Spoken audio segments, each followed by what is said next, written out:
Hello friends, स्वागत है हमारे यूट्यूब चैनल में। एसएससी कांस्टेबल जीडी हो, चाहे कोई भी फोर्सेस का मैटर हो, बहुत सारे हमारे साथियों के जेहन में डाउट्स हैं। कोर्ट केसेस के रिगार्डिंग बहुत डाउट हैं। एक मेडिकल के रिगार्डिंग कि मेडिकल में मैं फ़िट हो गया या मेडिकल में मुझे प्रॉब्लम है या मुझे अभी प्रॉब्लम हो गई, ज्वाइनिंग के बाद क्या होगा या ज्वाइनिंग के टाइम पर क्या होगा। देखिए दोस्तों, सबसे बड़ी बात मैं आपको एक बात बता दूं कि यदि ज्वाइनिंग के बाद आपको कोई भी प्रॉब्लम हो जाती है, खुदा ना करे कोई प्रॉब्लम आपको आ जाती है, तो वो जिम्मेदारी जो है वो सरकार की है वो।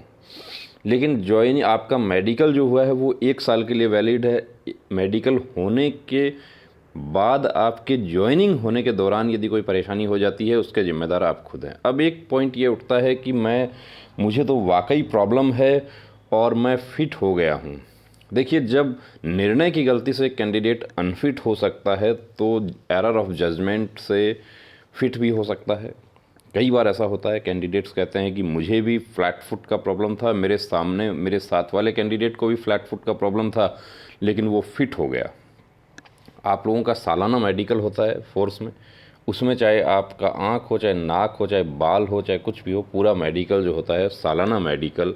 अब कुछ लोग जो इसमें बहसबाजी अनावश्यक करते हैं कि एक बार जब फिट हो गया तो उसके बाद हो गया। देखिए, आपको माननीय कलकत्ता उच्च न्यायालय का एक फ़ैसला आपको दिखा रहे हैं, जिसमें कैंडिडेट जो है वो किस तरीके से ज्वाइन हो गए। सब कुछ ठीक चल रहा था, सालाना मेडिकल जो होता है उसमें एक प्रॉब्लम डिटेक्ट हो गई और उस प्रॉब्लम की वजह से उनको आउट कर दिया गया। तो यदि ऐसी कोई पॉइंट होता है तो सावधान रहें, सतर्क रहें, सचेत रहें। उसी के लिए आपको ये फ़ैसला दिखा रहे हैं। तो आइए देखते हैं क्या फ़ैसला है। देखिए दोस्तों, फ़ैसला जो है वो है यहाँ पे, the appellant was a member of the central reserve police force hereafter CRPF having been recruited on June 7, 2013। 2012 के SSC कैंडिडेट होंगे ये, क्योंकि जून 7, 2013 में ज्वाइनिंग हुई है। While discharging duty as constable, the appellant was found by a medical board to suffer from colour blindness. Accordingly, by an order dated December 26, 2015, he was boarded out from service. Boarded out मतलब कि board बैठता है और वो आपको service से out कर देता है। आपको अनसूटेबिलिटी के आधार पे आउट किया जा सकता है, जैसा कि इन कैंडिडेट को किया गया। आउट होने के बाद इन्होंने उस ऑर्डर को चैलेंज किया। Such order was challenged by the appellate before the writ court on the ground that he is entitled to protection under the Persons with Disabilities Equal Opportunities Protection of Rights and Full Participation Act 1995 and after 1995 Act. In support of such a contention, the appellant had placed reliance on a division bench decision of the Delhi High Court dated March 21, 2011 in WPC Sudesh Kumar versus union of India and others. इस फैसले का इन्होंने आधार बनाया कि मुझे इस फैसले के आधार के अनुसार मुझे प्रोटेक्शन होना चाहिए। बिफोर द लर्नेड जज, the respondents had opposed the writ petition by producing 2 notifications dated September 10, 2002, published in the Gazette of India, as well as a circular letter of the Government of India, Ministry of Home Affairs, dated May 28, 2013. Upon consideration of the notifications and circular letter that were placed in course of hearing, His Lordship held that the appellant was not entitled to any relief. 2 reasons were assigned by His Lordship, viz. the notification dated September 10, 2002, as well as the circular letter dated May 28, 2013, had not been challenged by the appellant in the writ petition, and in the absence of such challenge, it was not open to His Lordship to exercise discretionary jurisdiction.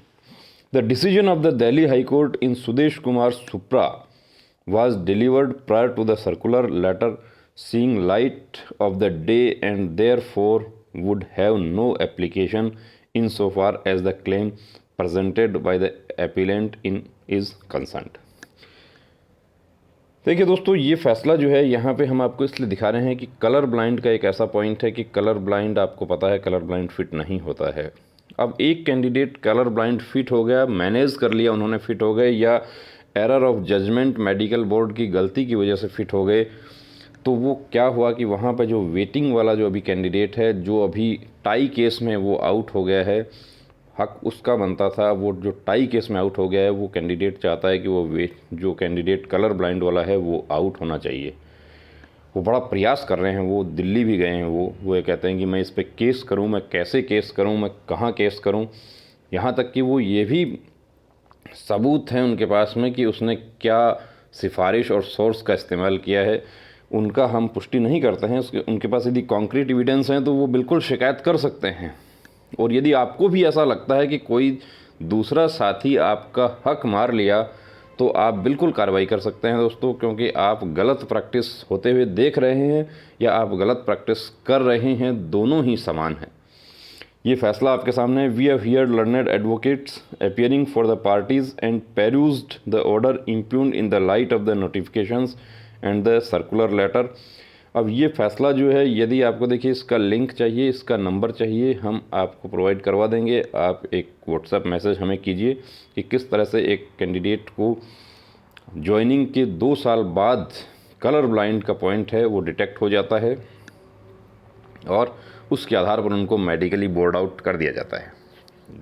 Join होना जितना गर्व की बात है दोस्तों, उतना ही जो है जिसको कहते हैं कि अपमान की बात है आउट हो जाना। तो ऐसा काम ही नहीं करना कि जिसमें अपने को तकलीफ़ हो, परेशानी हो। यदि कोई ऐसी परेशानी है तो उसका पहले से ही सावधानी रखी जाए उसकी। By the notification dated September 10, 2002, the ministry of social justice and empowerment notified exemption of the central forces including the CRPF from the provisions of Section 33 and 47 of the 1995 Act. Subject: New policy guidelines on recruitment retention in respect of Central Armed Police Forces CAPF and Assam Rifle personnel having defective vision।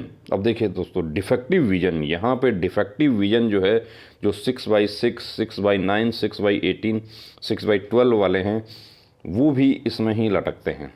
ऐसा ITBP में भी एक ऐसा candidate का matter हुआ जिसमें 6/18 होने की वजह से उनको बाद में आउट कर दिया गया।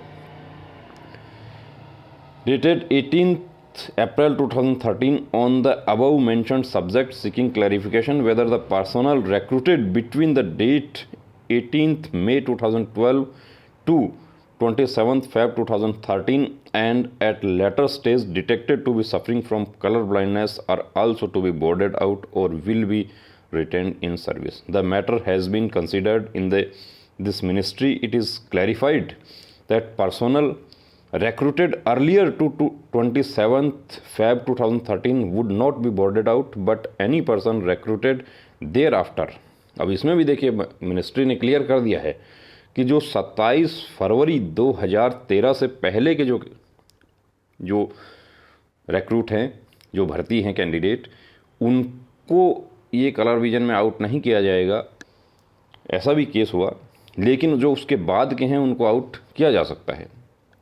पूरा फैसला आप खुद से पढ़ सकते हैं। यदि विजन से संबंधित आपका कोई पॉइंट है, विशेष रूप से आपका यदि लेजर वगैरह का पॉइंट है, लेजर किसी कैंडिडेट ने करवाया, लेजर करवाए हुए भी जो हैं वो भी बोर्ड आउट हो जाते हैं। बता देता हूं आपको, क्योंकि लेजर की जांच मशीन से होती है, इसलिए हम कभी भी लेजर करवाने के लिए एडवाइस नहीं करते हैं। यदि आपका 6/6 का पॉइंट है, प्रॉब्लम है, तो आप लेजर पहले आप करवा सकते हैं, लेकिन DME के बाद आप लेजर करवा के जाते हैं, वो पकड़ में आ जाती है। इसलिए यदि आप वाकई चश्मा लगाते हैं, आप ग्लासेस यूज़ करते हैं, आपकी आईसाइट वीक है, तो आपको लेजर करवाना है। लेकिन वो कब करवाना है? लेजर आपको करवाना है DME से पहले। रेलवे में जो ये होता है लेजर, ये कभी मान्य नहीं होता है। ग्रुप D में मशीन से DME में ही जांच होती है। डिटेल मेडिकल एग्जामिनेशन के समय उसमें जांच होती है। उसमें साफ लिखा हुआ रेलवे के जो मेडिकल गाइडलाइंस हैं, साफ आपका CAPF का मेडिकल गाइडलाइंस है, उसमें भी लिखा हुआ है। लेकिन उसमें डिटेल मेडिकल एग्जामिनेशन के समय आपकी जांच नहीं होती। लेकिन यदि आपको पता है कि कोई कैंडिडेट जो है वो लेजर करवा के फिट हो गया और उसकी जगह मेरा हक मारा जा रहा है, उसके अनफिट होने से मुझे वर्दी मिल रही थी, तो आप जायज़ हैं, बिल्कुल आपका हक बनता है। अब यहाँ पर देखिए, यहाँ पे लास्ट में क्या फैसला दिया है, for the foregoing reasons we find no ground to interfere with the impugned order of the learned जज, there is no merit in the appeal and the same stands dismiss. Case खारिज हो गया, double bench में खारिज हो गया ये, उससे पहले सिंगल में भी खारिज हो गया था, सिंगल में खारिज हो गया, उसके बाद इन्होंने अपील की डबल बेंच में, वहाँ भी खारिज हो गया। There shall be no order as to cost. अब देखिए कोस्ट के बारे में बात आती है कि कोस्ट क्या है। कोस्ट है कि जो केस हारता है उस पर जुर्माना लग जाए, चाहे पक्षकार केस हारे चाहे सरकार केस हारे।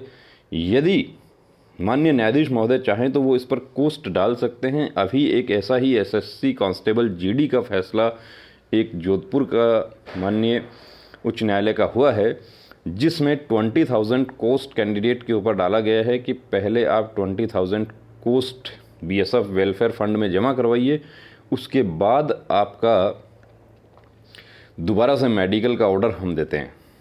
यानी कैंडिडेट को मेडिकल में आउट कर दिया गया था, री मेडिकल में भी आउट कर दिया गया। पॉइंट ये है कि जो स्क्विंट है, स्क्विंट की जांच मशीन से होनी चाहिए। जब लेजर की जांच मशीन से होनी चाहिए लिखा हुआ है, तो स्क्विंट की जांच भी मशीन से होनी चाहिए।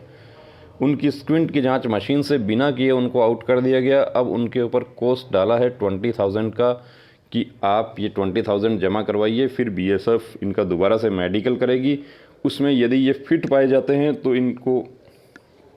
इनकी दावेदारी बनती है, लेकिन यदि अनफिट पाए जाते हैं तो इनके वो जो 20,000 कोस्ट है, 20,000 का जो जुर्माना है, वो इनके ऊपर लग जाएगा। ऐसा पहले भी हुआ था। पहले एसएसबी ट्रेड्समैन की भर्ती में भी हमें पता है कि 2 कैंडिडेट्स का दोबारा से माननीय जोधपुर उच्च न्यायालय ने, जयपुर बेंच, जो जयपुर पीठ है उच्च न्यायालय की, माननीय राजस्थान उच्च न्यायालय की, उन्होंने ऑर्डर किया था कि इनका एम्स में दोबारा मेडिकल किया जाए। उसमें एक कैंडिडेट जो थे उनके ऊपर 20,000 कोस्ट उसमें डाला गया था, और वो कैंडिडेट जो थे वो एम्स में उनका क्या हुआ उसके बाद में उस केस का अभी तक कोई हमें जानकारी नहीं लगी है।